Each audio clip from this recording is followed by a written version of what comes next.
Hello అండి, welcome to SS వంటలు ఎండు పూజలు. ఈ సమ్మర్లో మనకు మామిడికాయలు అనేది చాలా మంచి మంచి దొరుకుతుంటాయి కాబట్టి వాటితోని నేనైతే ఇలా కొత్తగా తీపి కూర చేశానండి. మామిడికాయ తీపి కూర ఇది చాలా బాగుంటుంది. తీయ తీయగా, పుల్ల పుల్లగా, కారం కారంగా, అసలు చూస్తుంటేనే మనకు నోట్లో నీరు అనేది ఊరిపోతుంటుంది. అంత బాగుంటుంది. వేడివేడి అన్నంలో కూడా అండి ఇది కొంచెం నెయ్యి వేసుకొని తిన్నారంటే అసలు సూపర్ అంటే సూపర్ ఉంటుంది. నేను చెప్పుడు కాదండి, మీరు ఒకసారి అయితే ట్రై చేయండి. ఇవి స్టోర్ చేసుకోవచ్చు కూడా అండి. మనకు ఒక 4-5 డేస్ వరకు కూడా ఈ కర్రీ బాగుంటుంది. ఈ సింపుల్ మెథడ్స్లో 5 అంటే 5 నిమిషాల్లో మనం చేసుకోవచ్చు.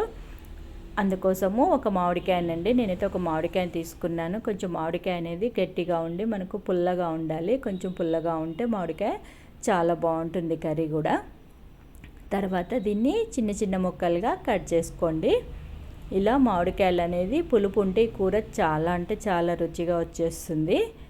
ఇలా చిన్న చిన్న ముక్కలు కోసుకున్న తర్వాత మీకు ఎన్ని కావాలో అన్నీ తీసేసుకొని, నేనైతే 1 కప్పు మామిడికాయ ముక్కలు తీసుకున్నాను.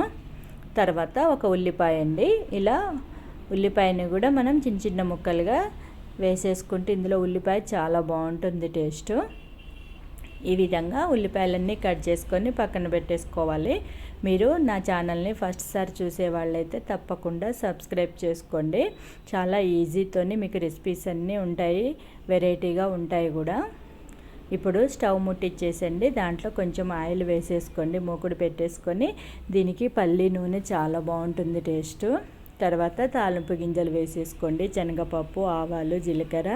ఇలా తాలింపు గింజలు వేసుకున్న తర్వాత ఉల్లిపాయ వేసుకొని మనం తినే కారాన్ని బట్టి కొంచెం కారము, పసుపు, ఉప్పు ఇప్పుడు దీంట్లోనే వేసేసుకోండి.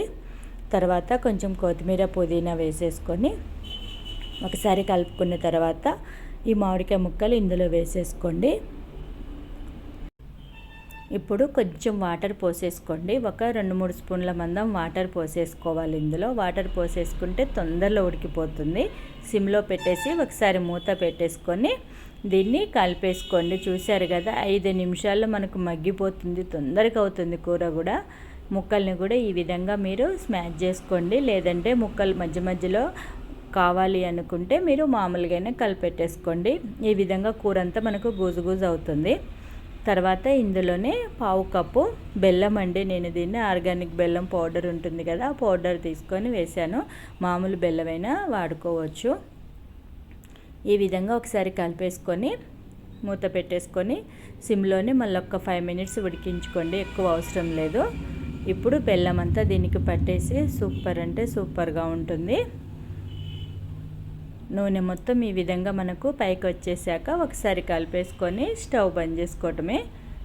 చూసారు కదా, ఇలా కొంచెము ఉడికి నూనె పైకి వస్తుంది. కర్రీ అనేది ఏంటంటే మనకు 4-5 డేస్ వరకు కూడా ఖరాబ్ కాకుండా ఉంటుంది. 5 అంటే చూసారు కదా, 5 నిమిషాల్లో మనకు ఇంగ్రీడియంట్స్ కూడా అసలు చాలా తక్కువ, ఏమి ఉండవు, అన్నీ ఇంట్లో ఉన్న వాటితోనే చేసాం కాబట్టి చాలా అంటే చాలా రుచిగా వస్తుంది. మీరైతే ఈ విధంగా ట్రై చేసి మీకు ఎలా వచ్చింది అనేది నాకు కామెంట్ చేయండి. Thank you for watching.